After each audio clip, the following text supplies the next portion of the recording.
வணக்கம். செங்கல்பட்டு மாவட்டத்திலேருந்து நந்தினி பேசுகிறேன். எனக்கு ஷேர் மார்க்கெட்னால் என்னென்னு தெரியாது. அதை பற்றி தெரிஞ்சதெல்லாம் நெகட்டிவான விஷயங்கள் மட்டும்தான். அப்படி இருக்கிற சூழலில் கல்யாணம் ஆச்சு, குழந்தைன்னு வந்துச்சு. நம்முடைய எண்ணம், செயல் எல்லாமே ஃபேமிலிக்காகவே இருந்தது. என்னை பெற்ற தாய் தகப்பனுக்காகவோ என்னுடைய உடன்பிறப்புக்காகவோ என்னால் எந்த உதவியும் செய்ய முடியல. மெயினாக பண உதவி செய்ய முடியல. அந்த சுச்சுவேஷனில் தான் நம்ம ஏதாவது வீட்டில் இருந்தபடியே ஒர்க் பண்ணணும் அப்படின்னு சொல்லிட்டு விருப்பப்பட்டேன். அதுவும் ஃபேமிலியும் பார்த்துக்கணும், குழந்தையும் பார்த்துக்கணும், வெளியில் வேலைக்கு போகணுன்ற விருப்பமும் கிடையாது. அப்படி இருக்கிற சுச்சுவேஷனில் குழந்த ஸ்கூலுக்கு போகிற ஒரு 2 to 3 ஹார்ஸ்க்குள்ளே ஏதாவது ஒரு வேலை பார்க்கணும் அப்படின்னு சொல்லிட்டு தேடிட்டு இருந்தேன். அந்த நேரத்தில் தான் பார்த்திங்கன்னா ஹீலர் பாஸ்கர் சேனலில் வந்து ஐயாவோட வீடியோ ஒன்று பார்த்தேன். அதில் பார்த்திங்கன்னா அதை பார்த்ததும் எனக்கு நெகட்டிவ் தாட்டு தான் வந்தது. ஆனால் சரி பார்ப்போம் அப்படின்னு சொல்லிட்டு அந்த வீடியோவை முழுசாக பார்க்கும்போது ஐயா ஒரு விஷயம் சொன்னாங்க. இதை நான் என்னோடய குலத்தொழிலாக செய்ய அளவுக்கு ஞானம் பெற்றிருக்கேன் அப்படின்ற ஒரு விஷயம் சொன்னாங்க. இந்த விஷயம் வந்து என்னை ரொம்ப டிஸ்டர்ப் பண்ணுச்சு. ஒரு ஒரு விஷயத்த குலத்தொழிலாக பண்ண முடியுன்ற அளவுக்கு அவருக்கு அவ்வளோ நம்பிக்கை இருக்குதுன்னா, அப்போ என்ன நம்ம வந்து இதை கற்றுக்கணும் அப்படின்ற ஒரு எண்ணம் வந்துச்சு. அப்புறம் ஐயாவோட யூடியூப் சேனலை தேடி கண்டுபிடிச்சி ஐயாவை தொடர்பு கொண்டேன். ஐயாக்கிட்ட பேசும்போது பார்த்திங்கன்னா ஐயா சொன்ன விஷயங்களால் இன்னும் நான் கவரப்பட்டேன். ஏன் அப்படின்னா, ஒருத்தர் வந்து காண்டாக்ட் பண்ணி இது மாதிரி நான் உங்கள்கிட்ட கிளாஸ் வரேன் அப்படின்னதும், அப்படியே வாங்க ஃபீஸ் இவ்வளோ அப்படின்னு சொல்லிட்டு ஃபீஸ் அனுப்புங்க அப்படின்னு சொல்லுவாங்க. ஐயா என்ன பண்ணாங்கன்னா, முதல்ல என்னோடய யூடியூப் சேனலில் இருக்க எல்லா வீடியோவும் பாருங்கள். இந்த ஷேர் மார்க்கெட்டில் நீங்கள் வரீங்கன்னா உடனேலாம் சம்பாதிக்க முடியாது. டைம் மேனேஜ்மெண்ட் ரொம்ப ரொம்ப இம்பார்ட்டன்ட். காலையில் 9 மணிக்கெலாம் ஷார்ப்பாக வந்துடணும். இதெல்லாம் உங்களால் முடியுமா அப்படின்னு கேட்டாங்க. எனக்கு உண்மையாகவே இது கொஞ்சம் பிரமிப்பாக இருந்தது. என்னடா ஒரு ஆள் கிடச்சா போதும், ஃபீஸை வாங்கிட்டு கிளாஸை சொல்லி கொடுத்துட்டு நம்ம கடமை முடிஞ்சதுன்னு போகாமல் அதில் இருக்க விஷயங்களை இவ்வளோ தெளிவாக சொல்கிறாரே அப்படின்னு சொல்லிட்டு உண்மையாகவே கவரப்பட்டேன். அதுக்கப்புறம் அவர் சேனலில் உள்ள வீடியோலாம் பார்த்துட்டு எனக்கு ரொம்ப பிடிச்சிருந்தது. அந்த சேனலில் உள்ள வீடியோஸ்லாம் பார்த்திங்கன்னா என்னோடய பர்சனல் லைஃப்க்கே நிறைய விஷயங்கள் சொல்லிக் கொடுக்குற மாதிரி இருந்தது. அதுக்கப்புறம் அந்த வீடியோஸ்லாம் பார்த்துட்டு நான் கிளாஸில் ஜாயின் பண்ணேன் ஐயாக்கிட்ட. ஐயா வந்து ஒரு எக்ஸல் ஷீட் வந்து கொடுத்தாங்க.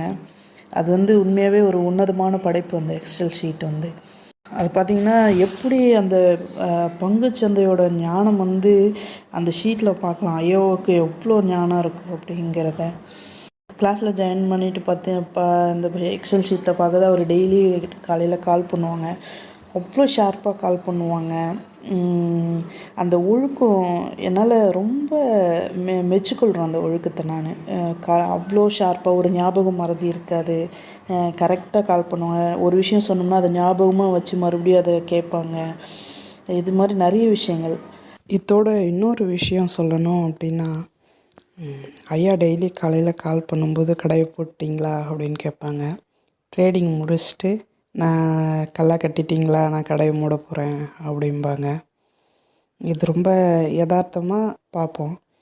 ஆனால் அது எனக்கு வந்து பார்த்திங்கன்னா ரொம்ப ஆழமான ஒரு உணர்வை கொடுத்தது. இதுவும் ஒரு பிஸ்னஸ் தான், இதுவும் ஒரு நல்ல பிஸ்னஸ். நம்ம வந்து ஒரு கடை போடுற மாதிரி அதை வந்து ப்ராக்டிக்கலாக ஒரு கடைக்காரர் எப்படி அதை எடுத்துப்பாங்களோ அதே மாதிரி எடுக்கும்போது எனக்கு உண்மையாகவே ஷேர் மார்க்கெட்டை குறித்து தவறான கருத்துக்கள்லாம் போய் இதுவும் ஒரு நல்ல பிஸ்னஸ் அப்படின்ற ஒரு உணர்வை கொடுத்தது. எனக்கு தெரிஞ்ச வரல பொதுவாக விமன்ஸ்க்கு இது மாதிரி ஒரு சிறப்பான ஒரு வேலை வந்து நாட்டில் இருக்காதுன்னு நினைக்கிறேன். ஏன்னா ஃபேமிலியும் பார்த்துக்கலாம், ஒரு குறிப்பிட்ட நேரம் மட்டும் உட்காரணும், குழந்தையில பார்த்துக்கலாம், வெளியில் அலைச்சல் கிடையாது. பொதுவாக விமன்ஸ் வெளியில் நிறைய விஷயங்களை பஸ்ஸில் போகும்போதாக இருக்கட்டும், ஒர்க் பிளேஸ்லையாக இருக்கட்டும், நிறைய விஷயங்களை ஃபேஸ் பண்ண வேண்டிய சுச்சுவேஷன்லாம் இருக்கும். அந்த மாதிரி எந்த பிரச்சனையும் கிடையாது. இன்னும் சொல்லிக்கிட்டே போகலாம் இதை பற்றி பாசிட்டிவாக சொல்லணும்னா. ஸோ இது எல்லாமே பார்த்திங்கன்னா எனக்கு ரொம்ப பிடிச்சமான ஒரு விஷயமா இருக்குது. இதுக்கிடையில் நிறைய குழப்பங்கள் வந்தது. லேடிஸ்லாம் வந்து ஷேர் மார்க்கெட்டுக்குள்ளே போனால் பண்ண முடியுமா? ஏன்னா சோஷியல் மீடியாவெலாம் பார்க்குறோம், பெருசாக லேடிஸ் வந்து ஷேர் மார்க்கெட்டில் இதை பண்ண அதை பண்ணன்னு யாரும் பேட்டி கொடுக்கறது அது மாதிரி எதுவும் பார்க்க முடியாது. எங்கள் ஃபேமிலி மெம்பர்ஸும் ரொம்ப என்கரேஜ் பண்ணிலாம் போகணும்னு அனுப்பலை. என்ன நடந்ததுன்னா, ஒரு பிரமிப்பான ஒரு விஷயம் என்னென்னா, என் ஹஸ்பண்ட் பார்த்திங்கன்னா சாரோட வீடியோவே சென்ட் பண்ணி, பாரு இவர் வந்து ஷேர் மார்க்கெட்டை பற்றி புட்டு வைக்கிறார் பாரு, நீ வேறு ஷேர் மார்க்கெட்டுக்கு போகிறேன்னு சொல்கிற பாரு, இந்த வீடியோஸ்லாம் கவனி அப்படின்னு சொல்லிட்டு சாரோட வீடியோவே எனக்கு காட்டி நீ ஷேர் மார்க்கெட் போகாத அப்படின்லாம் சொல்லியிருந்தாங்க. ஸோ எனக்கு சிரிப்பாக இருந்தது. அதுக்கப்புறம் அவங்களுக்கு ஷேரோட வீடியோஸ்லாம் காட்டி, சாரோட யூடியூப் சேனல்லாம் காட்டி புரிய வச்சு, சார்கிட்ட விசாரிச்சுட்டு ஏறக்குறைய நான் ஆகஸ்ட் மாதம் சாரை காண்டாக்ட் பண்ணேன் கிளாஸ்க்கு வரேன்னு. நான் ஜாயின் பண்ணது பார்த்திங்கன்னா டிசம்பர் மாதம் ஆயிடுச்சு. அவ்வளோ நாள் வீட்டில் உங்களை கன்வீனியன்ஸ் பண்ணி அது அப்படி தான் வந்தேன். அப்புறம் இன்னொரு விஷயம் பார்த்திங்கன்னா, அந்த எக்ஸல் ஷீட்டை வச்சு ட்ரேட் பண்ணும்போது குறைஞ்சபட்சம் 1% கூட லாஸ் ஆனது கிடையாது. நம்ம ஷேர் மார்க்கெட்டுக்குள்ளே வரும்போது நம்ம முதல்ல என்ன ஆசைப்படணும்னா, அதில் ப்ராஃபிட் எடுக்கிறோமோ இல்லையோ நம்ம லாஸ் பண்ணிடக்கூடாதுன்ற நோக்கத்தில் தான் வருவோம். உண்மையாகவே அந்த நோக்கம் நிறைவேற அந்த எக்ஸல் ஷீட்டு, சாரோட ஞானம், சாரோட நமக்கு சொல்லி கொடுக்குற விஷயங்கள் எல்லாமே வந்து நம்ம ப்ராஃபிட் எடுக்கிறத விட லாஸ் பண்ணாமல் இருக்கிறதுக்கு எனக்கு உதவுச்சு. அப்புறம் இன்னொரு விஷயம் சொல்லணும்னா, ஐயாவோட வீடியோஸில் என்ன சொல்லியிருப்பாருன்னா, இது வந்து ஒரு EEE ஒரு இன்ஜினியரிங் கோர்ஸ் மாதிரி அப்படின்னு சொல்லியிருந்தாங்க. உண்மையாகவே நானும் அப்படி தான் எக்ஸ்பீரியன்ஸ் பண்ணேன். ஏன் அப்படின்னா, ஃபஸ்ட்டு ஐயாவோட வீடியோஸ்லாம் பார்க்கும்போது அது ஒரு தியரிட்டிக்கலாக படிக்கிற மாதிரி ஒரு ஃபீல் இருந்தது. அதுக்கப்புறம் ஐயா எக்ஸல் ஷீட்டெல்லாம் கொடுத்த பிறகு பார்த்திங்கன்னா, அது வந்து ஒரு ப்ராக்டிக்கல் மாதிரி இருந்தது. அப்புறம் ஒரு கடைசி 1 மந்த்ஸ் வந்து 1 மந்தில் ஐயா என்ன பண்ணுறாங்கன்னா, லைவ் மார்க்கெட்டில் எனிடிஸ்க் மூலமாக நமக்கு வந்து சொல்லி கொடுக்குறாங்க.